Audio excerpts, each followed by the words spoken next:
사람일지 모르는 동역자들이 지금 사업 계획을 짰습니다. 사업 계획이 짜면 안 되는 건가요? 이 사람 사업 계획은 이렇습니다. 우리가 있는 자본금을 가지고 어느 도시에 가서 1년 동안 머물면서 거기서 장사를 하자. 지금 이 아이템은 그 지역의 대박 상품이다.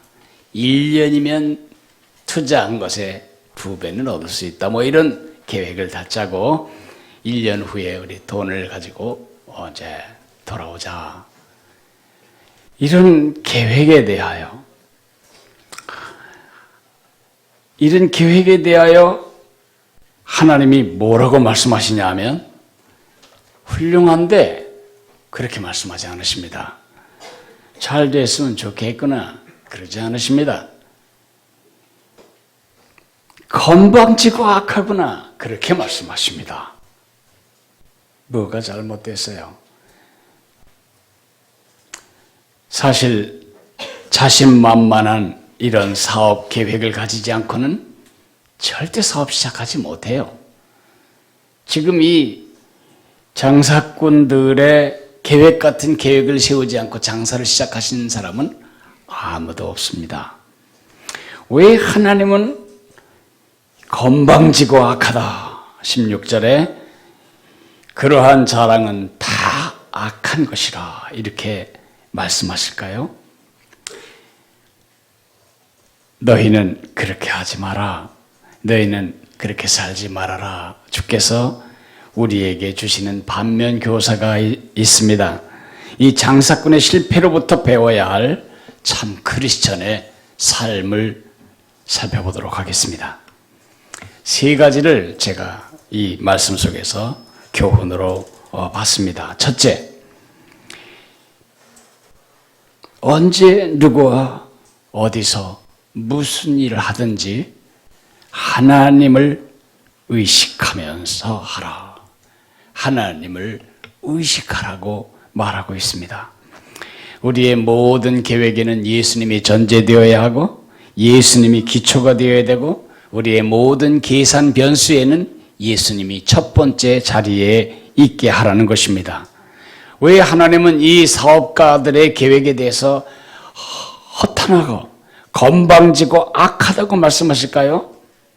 장사하면 안 되는 건가요? 왜 장사하면 안 돼요? 계획하면 안 되는 건가요? 왜 계획하면 안 돼요? 돈을 벌면 안 되는 건가요? 왜 돈을 벌면 안 돼요? 돈 벌어야 살지요.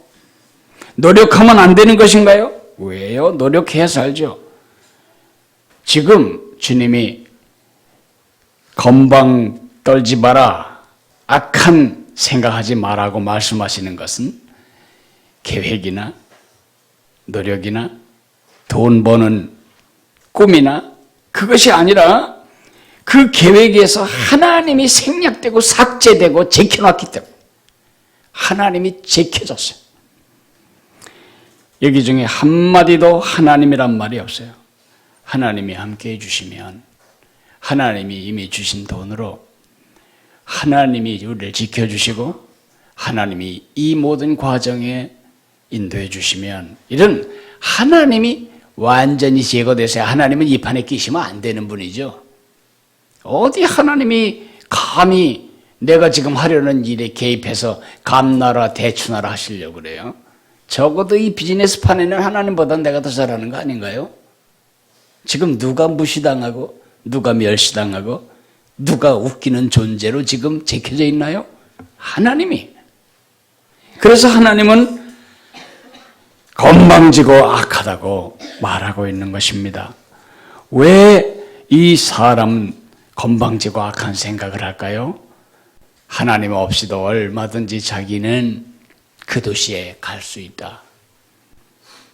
누가 보장해 거기까지 간다는 걸. 갔다가 열차가 탈선할지 가기 전에 암에 걸렸다는 진단 때문에 계획이 취소될지 아무것도 그 도시까지 간다는 보장이 없어요.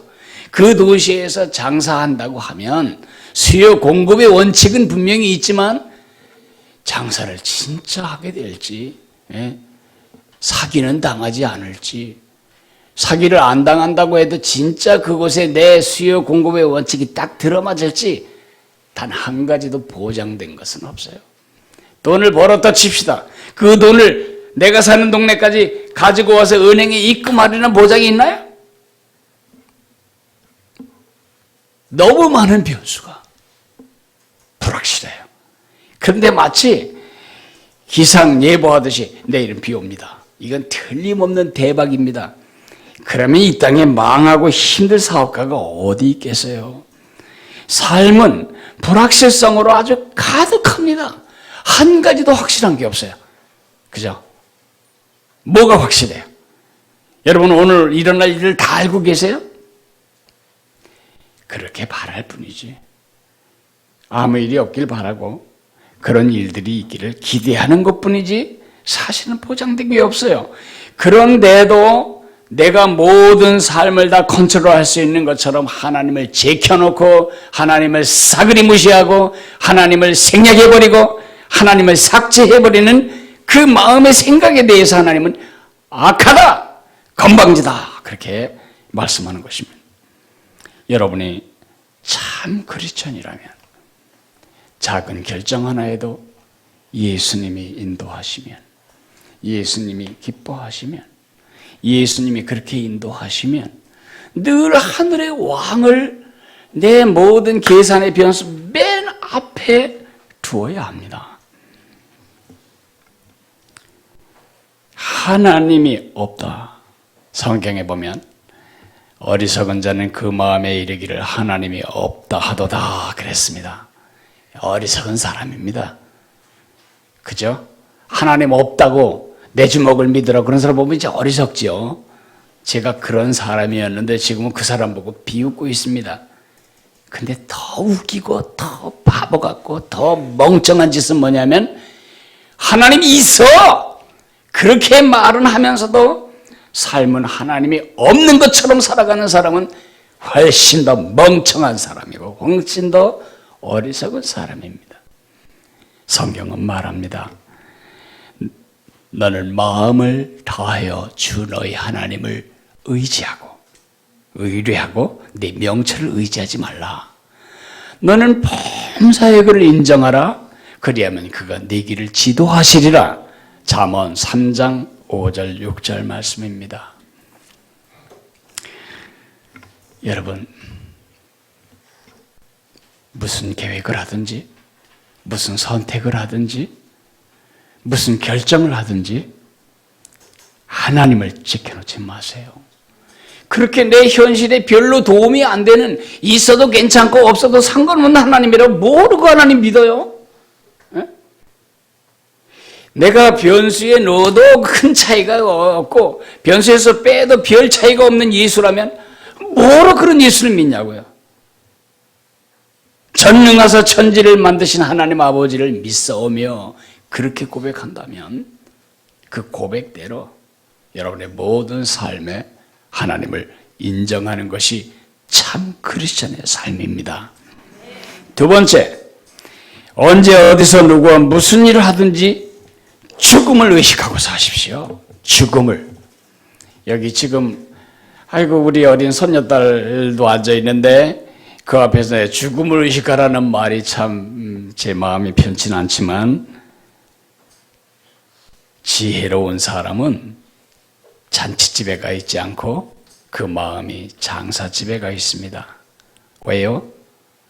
내게 종말이 있다는 것을 아는 사람은 삶을 함부로 살지 않아요. 제가 이것을 3개를 사서 제 아들네 가정에, 제 사위네 가정에 하나씩 다 보냈습니다. 수년 전에. 말은 그렇게 못하겠지만 늘 끝날이 있다는 것을 기억하고 살아가라고.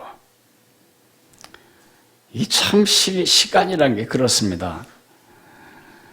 지금은 아주 천천히 내려가는 것 같아요. 근데 이제 잠시 후에는 점점 속도가 빨라져서 이 끄트머리쯤 가면요 확 쏟아져요. 그 말이 맞나요? 그냥 착시 현상이에요. 다 같은 양만 떨어지고 있어요. 같은 속도로. 우리가 느끼기에 위에는 분량이 많기 때문에 천천히 떨어지는 것처럼 느낄 뿐이지 속도는 같다고요. 우리가 애기였을 때는 시간이 기어갔어요. 우리 어머니도 그렇게 느꼈을 거예요. 아이고 이게 언제나 커가지고 사람 구실하려나. 기어갔어요. 그 다음에 우리가 걷기 시작할 때는, 그리고 씩씩하게 걸을 때, 우리는 청소년까지 걸을 때 우리는 걸었어요. 청년 때도 청소년 때는 어슬렁거리고 걸었지만 이제 청년 때는 제대로 걸어요. 딱딱딱딱 걸어요. 시간이 딱딱 걸어가요.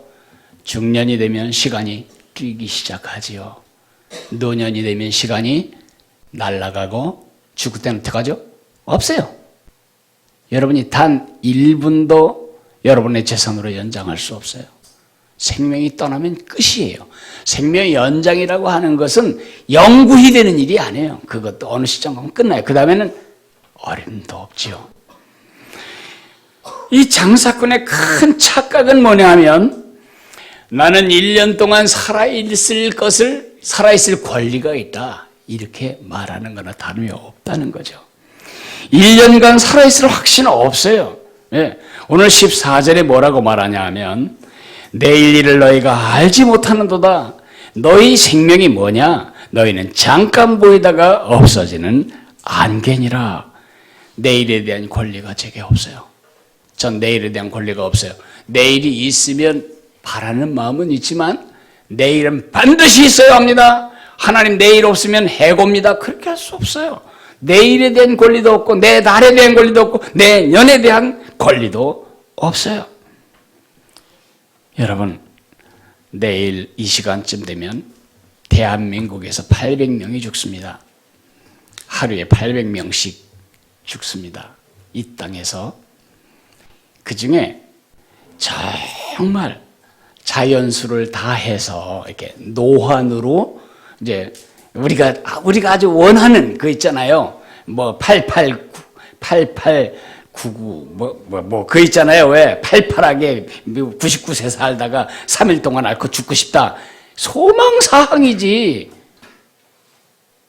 40%만이 그렇게 죽을 수 있어요. 파자마 입고 죽을 사람은 40%, 외출복 입고 죽을 사람은 60%. 무슨 뜻인지 아시겠죠?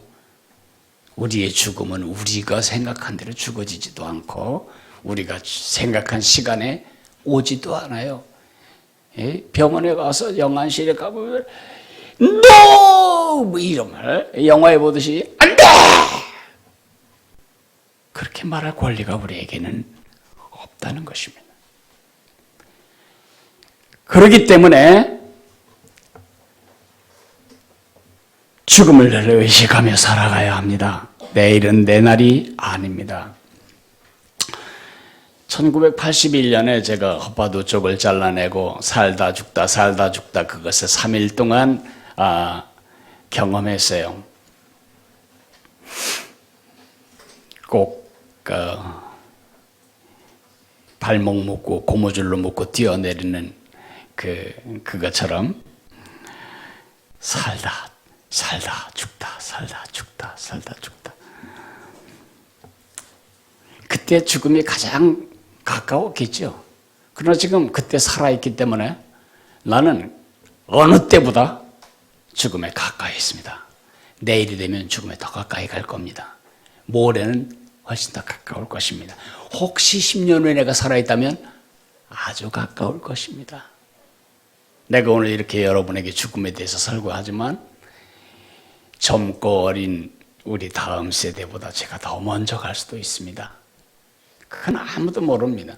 그리고 나보다 나이 많은 형님들, 누님들보다 내가 더 먼저 갈 수도 있습니다. 내가 이런 말을 자유롭게 할 수 있는 이유는 나는 그때 결심한 게 있습니다. 난 죽은 거구나. 그리고 이제는 덤으로 살아야지. 그 덤으로 살아온 삶이 그냥 살아왔던 그 전의 삶보다 훨씬 많아져서 뭐 내일 주님이 불러가신다고 해도 남겨놓은 내 아내가 안타까울 뿐이지 내 마음에 No! 안 돼! 그런 거는 없어요. 제가 죽으면 우리 교회 또 좋은 목사님 설 거고, 제가 없으면 이사장님 새로 뽑힐 거고, 제가 없으면 제가 살던 집에 또 다른 세입자가 들어와 살겠고, 아무것도 달라질 게 없어요. 멋지게 사는 비결, 오늘을 낭비하지는 제일 좋은 비결은 내가 죽는다는 사실을 의식하는 것입니다. 누가 용서가 안 되거든 나는 죽을 사람이다 생각하면 다 용서됩니다. 누가 꼴 보기 싫거든 나 죽을 사람이다 생각하면 다 사랑할 수 있게 됩니다. 헌신이 귀찮으면 나 죽을 사람이다 생각하면 이게 마지막 해볼 수 있는 헌신이겠거니, 이게 내가 마지막 죽게 드릴 헌금이겠거니, 이게 내가 마지막 보낼 격려 문자이겠거니, 이게 내가 마지막 음식이겠거니, 이게 내가 마지막 나눌 형제와의 커피 타임이거니 생각하면 단 한 사건, 단 한순간도 의미 없는 일이 없습니다. 죽음을 의식하고 살라. 이제 세 번째로 제가 말씀드릴 것은 뭐냐 하면, 할 일이 있거든 지금 해라 그겁니다. 지금 해라. 이 다음에 하지, 차차 하지, 여건이 되면 하지, 돈이 생기면 하지, 집 사고 난 다음에 하지, 애 대학만 들어가면 하지, 그런 생각하지 말고 지금 해라. 할 일 있으면 지금 해라. 왜냐하면 내일은 내 날이 아니니까.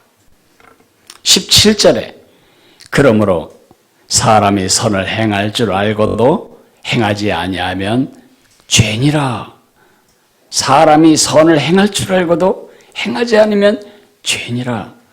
우리가 지금 살아가는 삶의 장소를 여러분 본무대라고 착각하면 안 돼요. 내일이 없는 세상 사람들은 천국이 있는지 지옥이 있는지 눈 감고 없는 것으로 확신하며 가며 스스로를 설득해가며 살아가는 세상 사람들은 이 땅이 본무대라고 생각하지만 믿든 안 믿든 크리스천이건 아니건 상관없이 우리 지금 이 100년도 못 사는 짧은 생애는 본무대가 아니에요. 우리가 지금 살아가는 이 땅에 100년도 안 되는 삶은 지금 준비실이 준비실 아시죠? 본무대에 가서 공연하기 전에 왜 본무대에서 화장도 고치고 분장도 하고 옷도 갈아입고 대사도 잊지 않게 외우고 그런 준비실이 우리 삶이에요. 진짜 본무대는 언제냐? 죽은 다음에 펼쳐지는 거죠. 뱃속에서의 9개월이 우리의 90년 삶을 준비한 기간이었다면 이 땅에서의 90년 세월은 천국을, 영원한 천국을 준비하는 준비실입니다. 그러니까 지금 안 하면 오늘 할 걸 못했구나 후회하는 정도가 아니고 그것이 영원에까지 영향을 미친다는 것입니다. 뱃속에서 영양 공급을 제대로 못 받은 사람은 90년 동안 죽을 고생해요. 90년 동안 엉망으로 살고 영원히 없을 것처럼 산 사람은 영원한 지옥불에서 고생하죠.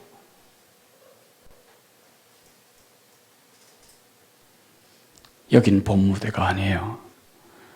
우리는 크리스천으로서 하늘나라 시민입니다. 날마다 하나님을 영화롭게 하고 세상을 축복하는 그런 삶을 언제 살라고요? Right now. 지금 여기서 살아가야 합니다. 우리가 하나님을 영화롭게 하고 사람들을 축복해야 할 천국 시민의 의무 중에 가장 중요한 두 가지 의무를 제가 말하겠습니다. 여러분, 대한민국 시민인데 대한민국 시민으로서 국민의 6대 의무가 뭔지 아십니까? 국방의 의무 잘하셨어요. 또 이거 안 하면 감옥 가는 거 국방의 의무, 또 납세의 의무, 또 이쪽으로 세겠어요. 이쪽 손가락으로 세겠습니다. 교육의 의무, 또 근로의 의무. 그래서 많은 사람은 여기까지 끝나는데 헌법에는 두 개가 더 있습니다. 하나는 공공의 이익을 해치지 않는 재산권 행사하는 의무, 그리고 환경 보존의 의무. 그게 여러분 아무데나 쓰레기 버리고 침 뱉고 아무데나 노상 방류하고 그러시면 헌법에 걸리는 겁니다. 근데 제가 왜 이렇게 둘로 갈랐냐면, 보세요. 환경 보전 나를 위한 것이에요. 그죠? 그죠? 그리고 환경 보전 내 집 깨끗이 해야 깨끗하게 살잖아요. 그리고 또 재산권 행사, 그것도 나를 위한 것이죠. 교육도 나를 위한 것이죠. 그죠? 근로 일하는 게 얼마나 큰 축복이에요. 은퇴한 분들은 무엇이라도 일이 있으면 좋겠다고 느끼잖아요. 이거 말고 이 두 가지는 다 싫어하는 거예요. 대한민국 젊은이들 중에 나 군대 가고 싶어 정말 간절하다 그런 사람 몇이나 될까요? 국방의 의무. 그래서 어떻게 해서든지 안 가려고 군대 가기 전에 들이타 먹어가지고 살찌는 사람도 있고, 들이타 굶어가지고 빼짝 말라 군대 가요. 그러면은 군대 그 신체검사장에서 막 먹여요. 하루에 6번, 7번 먹여요. 그러면 체중이 쭉쭉 늘어나면 이제 그때부터 실컷 두들겨 맞고 이제 본데 들어가죠. 내가 다 목격했어요, 그걸. 그 정도로 국방의 의무는 힘들어요. 왜냐하면 내게 오는 것보다 잃는 게 훨씬 많다고 느껴지기 때문이죠. 또 하나, 사람들이 아주 이를 갈면서 그냥 어쩔 수 없이 안 할 수만 있으면 가능하면 피하고 싶은 의무는 납세의 의무죠. 그래서 이 아까운 걸 내 자식에게 물려주면은 10억이나 더 가는데 이걸 세금으로 바치다 너무 아까워. 별별 방식으로 이제 탈세하고 뭐 하잖아요. 제가 그 두 가지를 생각하면서 하늘나라 백성들에게도 똑같은 하고 싶지 않은 의무 두 가지가 있구나, 그 생각을 했어요. 첫째는 영적 국방의 의무, 두 번째 영적 납세의 의무. 영적 국방의 의무는 뭘까요? 주님의 복음을 전하고 증언하는 것입니다. 우리가 왜 이 땅에 있어요? 하나님의 나라로 이 마귀에게 속한 점령당한 땅을 쳐서 공격하는 것인데, 우리는 세상에 빨려 들어가지 않으면 다행인 방어적인 전쟁을 하고 있지, 지금 마귀가 장악한 그 점령지에서 온갖 더럽고 취약한 깡패 소굴에서 지금 시달리고 있는 사람들을 돕듯이 그들을 구원하기 위해 우리는 관심이 없다는 거죠. 마귀가 여러분 남편을 다스려도 괜찮은가요? 마귀가 여러분의 자녀를 마음대로 까불러도 괜찮은 건가요? 대학만 좋은 데 가면 되는 건가요? 여러분의 손주들의 마음에 하나님의 다스림은 눈꽃만큼도 없고, 손주들의 마음의 영토 전체가 사단에 의해 휘둘리고 있고, 지금 사단이 온갖 더러운 집들을 지어나가고 있는데 그거를 방관하고 있는 그것이 합당하냐고.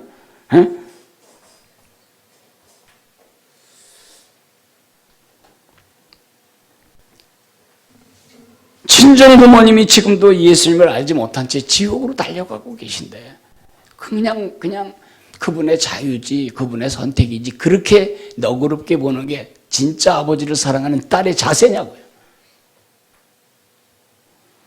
여러분의 남편, 여러분의 자식, 여러분의 친구, 여러분의 부모님, 여러분의 동역자들이 그 장사꾼처럼 죽은 다음에 심판이 있다는 거. 한 번 죽는 것은 사람에게 정하신 일이요 그 후에는 심판이 있으리라고 말씀하신 말씀대로 그 다음 세계가 있는 걸 알고 있나요? 또 여러분들의 안 믿는 자식들이, 자녀들이, 자손들이, 친구들이, 부모님들이 악한 일을 해서 지옥 가는 게 아니라는 거 알고 계신가요? 아무 일도 안 해도 지옥 가요. 아무 일도 안 해도 이미 지옥을 향해 방향이 잡혀져 있어요. 이미 심판 아래 있다고요. 어떻게? 악한 짓을 해서 지옥 가는 게 아니고 우리는 이미 지옥으로 가게 돼 있었던 사람이에요.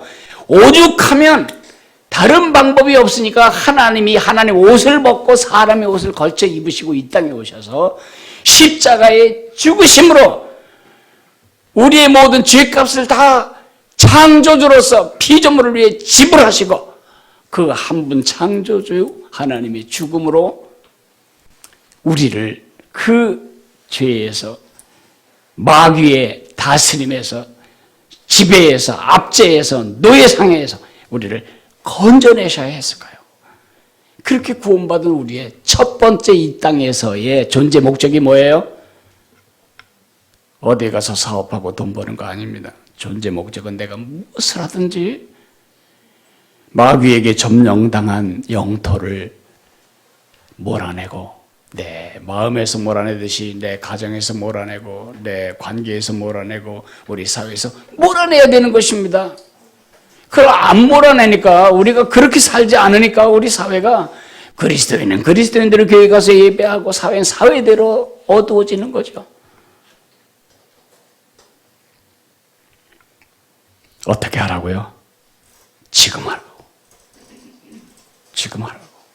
지금 그 기도를 하고 지금 그분에게 농사를 짓고 지금 그분의 마음이 열리도록 기도하면서 그분에게 시간과 마음을 투자하고 그분이 주 앞에 오기를 1번 우선순위로 삼고 살아야 그게 바로 국방의 의무예요. 국방의 의무, 영적 국방의 의무.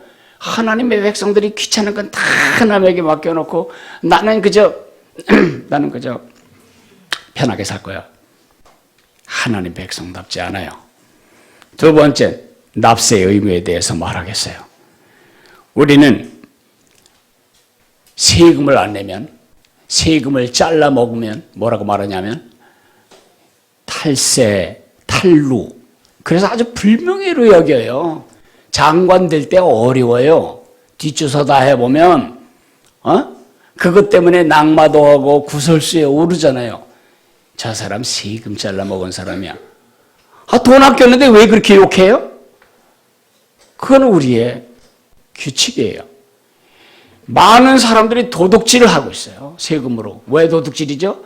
내야 할 세금을 안 냈기 때문에 도둑질이기도 하지만 남들이 낸 세금의 혜택으로 좋은 길 자동차 운전하고 다니고 좋은 의료보험 누리고 그 비싼 치료받으면서 돈은 조금 내고 이런 의료복지는 다 누리고 조금만 복지가 줄어들으면 데모하고 반란하고 그러잖아요. 지금 남미에 50원 세금 올린 것 때문에 50원 버스 비용 올린 것 때문에 칠레인가 어디에 지금 데모가 아주 어마어마한 데모가 일어나고 있어요. 복지에서 50원만 줄어도 사람들은 힘들어해요. 그러니까 누릴 건 다 누리겠다. 그러나 세금 안 하겠다. 그건 도둑질이에요. 그래서 국세청이 그렇게 샅샅이 뒤지고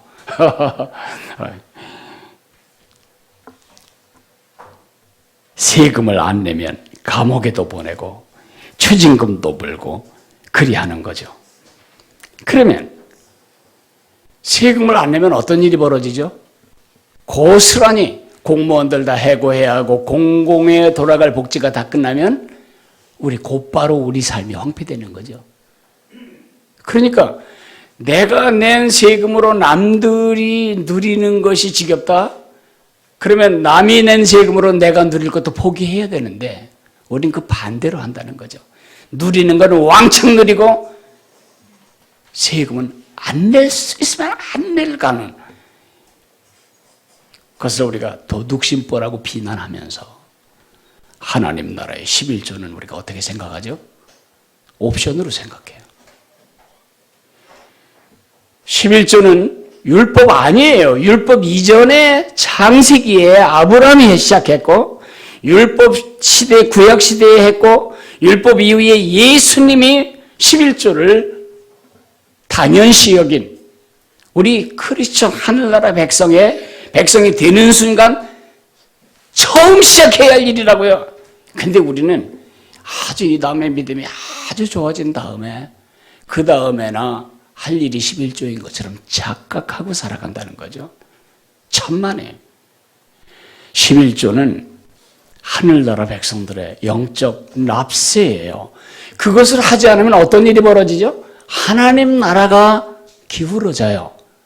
한번 생각해 보세요. 구약의 이스라엘 백성들이 언제 포로로 끌려가죠? 영적으로 타락했을 때. 삶이 개차반이 되고 공평과 정의는 다 없어지고 긍휼과 원칙은 다 무너져 버릴 때 이들은 그 땅에서 쫓겨나세요. 그 땅이 아유 이것들은 도무지 삼키면 안 되겠다 그래서 뱉어내는 거예요. 그래서 사람들이 다 쫓겨났잖아요. 세계로, 온 세계로. 그 땅에서 그들이 쫓겨난 이유는 영적 타락 때문이에요. 영적 타락한 이유는 영적으로 이들이 자라게 할 레위인과 제사장들을 서포트하지 않았기 때문에 그래요. 이 사람들이 레위인은 기업이 없잖아요. 받은 땅이 없으니까 삼지사방에 다니며 아르바이트 했어요. 그러니까 성도들을 돌보고 교인들을 돌보고 우리로 말하면 그럴 여백이 어디 있어요. 먹고 살아야 되는데. 그러다 보니까 영적으로 백성들이 망가지죠. 근데 왜 그들이 먹을 게 없게 되었죠? 11조를 내야 그것으로 그들이 먹고 살면서 백성들을 죄에 빠지지 않도록 가이드하고 율법을 가르치고 영적으로 타락하지 않도록 가이드해야 되는데 11조를 내려니까 너무 아까운 거 있지. 내 수입이 20만 원쯤 되면 참 쉬울 텐데. 그러면 2만 원만 하면 되니까. 여러분 정말 그렇게 원하세요? 11조 조금 낼 만큼 하나님이 조금 주시기를 원하시나요? 왜 소득은 20억 벌게 원하면서 11조는 2만 원쯤 했으면 좋겠다고 믿으시나요? 그 탐욕에 쩔어서 이 돈 가지고 내가 100세 살 때까지 또 손주들에게 물려줄 것까지 내가 죽어도 4대까지는 살 것 다 마련하려고 하나님께 이제 드리지 않았겠죠. 그들도 어쨌든 제사장들과 레위 사람들이 먹고 살 게 없어. 그래서 전국으로 흩어다니며 여기저기 아르바이트하고 성도들을 못 돌봐. 성도들이 영적으로 아주 무뎌지고 태만해지고 나중엔 하나님 떠나 우상성비고 그 영적 타락 때문에 나라에서 쫓겨나. 뭐가 남아요? 뭐가 남아? 11조를 해야 세례도 줬어요. 지금 너무 타락해가지고 중직작업에서도 11조 하는 사람들이 있어요. 그건 부끄러운 짓이에요. 내가 얼마나 하나님 앞에 부끄러운 일을 하고 있는지 좀 알아야 돼요. 내가 지금 헌금에 대해서 돈에 대해서 말한다고 생각한다면 그건 여러분 자유지만 여러분 절대 복받지 못해요. 왜 경제적으로 어려운가? 11조를 할 만큼이 안 돼서 어려운 게 아니고 하나님의 주권, 하나님이 내 모든 것을 책임지는 주제이시다라는 사실을 인정하지 않고 내 힘으로 내가 모아둔 돈으로 살아야 된다는 그 불신앙 때문에 그래? 그러면 한번 해봐. 내 돈 없이 네가 얼마나 갈지 한번 가보라고. 그래 한평생 하나님 앞에 속 시원한 헌금 한번 못 해보고 하나님께 드리고 남들과 나누는 것이 얼마나 기쁨인지 그 맛도 모른 채 이 땅을 떠난다면 떠나는 날 이게 다 내려온 날 우리가 천국에 가면 보고해야 돼요. 지금 여러분이 가진 돈, 여러분이 가진 건강, 여러분이 가진 은사, 여러분이 가진 모든 것에 대해서 내 것이라고 착각하지 않을 때가 그때예요. 우린 다 하나님께로부터 지금 대출받은 거예요. 원금과 이자를 정확하게 따져서 보고해야 돼요. 그때 나는 뭐 해 끼친 것도 없지만 또 손해본 것도 없어요. 여기 $1 있잖아요. 그렇게 갈 때 우리는 영원토록 가슴심에 후회하게 될 거라고요. 나중에 집 산 다음에 사업이 좀 잘 된 다음에 천만에요. 2만 원 11조 못하는 사람은 20억일 때 11조 못해요. 지금부터 그 근육이 커가야 여러분에게 1,000억을 주고 2,000억을 줄 때 200억을 주 앞에 바칠 수 있는 사업가가 되는 겁니다. 예, 우리가 좀 그런 통 큰 재정 경책을 했으면 좋겠어요. 맨날 주님 지켜놓고 11조 지켜놓고 내가 먹고 살고 내 자녀 그렇게 살면 우리 옹졸하게 살아요. 그렇게 살지 마세요. 제가 1,500불 한국에서 장학금 조성해놓고 그것으로 1,500불씩 그 이자 돈으로 공부할 때에도 내가 11조를 멈추지 않았어요. 미국에서 가난한 동료들, 너무 힘들고 있는 동료들에게 빈 봉투에 돈만 넣어서 그 사람 메일박스에 집어넣어주고 제가 그렇게 6년을 공부했어요. 그래서 저는 굶었을까요? 천만에요. 제 미국 유학 때가 그때가 지금 수입보다 훨씬 많았어요. 내가 정말 여러분이 경제적으로 돈에 쪼들리지 않도록 살아가는 비결을 하나 가르쳐 드린다면 11조를 꼭 하세요. 예, 여러분의 복지를 위해서 내가 해주는 말입니다. 난 그렇게 살고 싶지 않아. 난 그냥 11조 안 하고 가난하게 살게. 그건 뭐 여러분 선택인데 예수님이 하나님 말씀하셨어요. Test me. 나를 시험해라. 내게 11조를 싸서 내 창고에 드리고 내가 너희에게 복을 주나 안 주나 시험하여 보라. 주께서 말씀하셨어요. 나는 11조를 하지 않는 형제 자매들을 정죄하기 위해서 이 말씀하는 게 아니에요. 주님께서 여러분들이 납세의 의무를 통해 정말 떳떳한 하늘나라 시민, 마음 양심에 거리낌이 없는 당당한 하늘나라 시민으로 사는 것이 크리스천의 삶이기 때문에 이 말씀을 드리는 것입니다. 기도하겠습니다. 우리 회개도 하고 간구도 하겠습니다. 같이 기도할 때에 제가 하나님을 제켜놓고 실제 삶에서 하나님을 제켜놓고 살았던 잘못을 용서해 주십시오. 두 번째로는 내일이 내 날이 아닌 사실을 잊지 않게 도와주십시오. 그리고 하늘나라 시민으로서 국방의 의무와 납세의 의무를 지금 할 수 있도록 제게 용기를 주십시오. 믿음을 주십시오. 그렇게 합심해서 기도하겠습니다. 사랑하시는 주님 은혜를 감사합니다. 하나님 오늘도 우리가 하나님의 말씀 앞에 섰습니다. 하나님 주의 말씀 앞에서 우리가 결단합니다.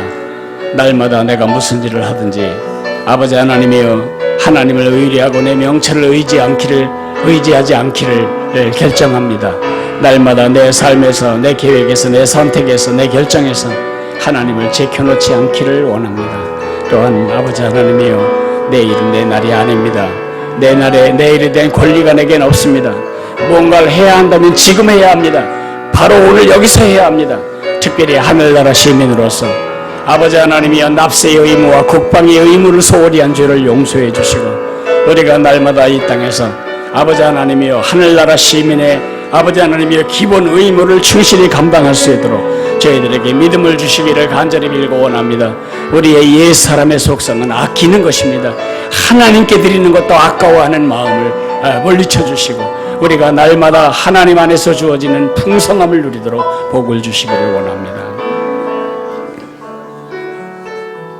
사랑하시는 주님, 우리는 참 크리스천으로 분류되기를 원합니다. 그래서 참 크리스천으로 사는 사람을 존경도 하고 본받고 싶기도 합니다. 실제로 우리가 그런 할아버지가 되어야 되고 그런 할머니가 되어야 되고 그런 멘토가 되어야 되고 그런 교회 중직자들이 되어야 합니다. 그런데 하나님을 제껴놓고는 하나님을 삭제하고는 그 일이 벌어지지 않고 내일이 내 날인 것처럼 주장하는 한 그런 일은 벌어지지 않습니다. 하나님, 내일이 내 날이 아니기 때문에 우리가 해야 할 일은 지금 하게 도와주옵소서.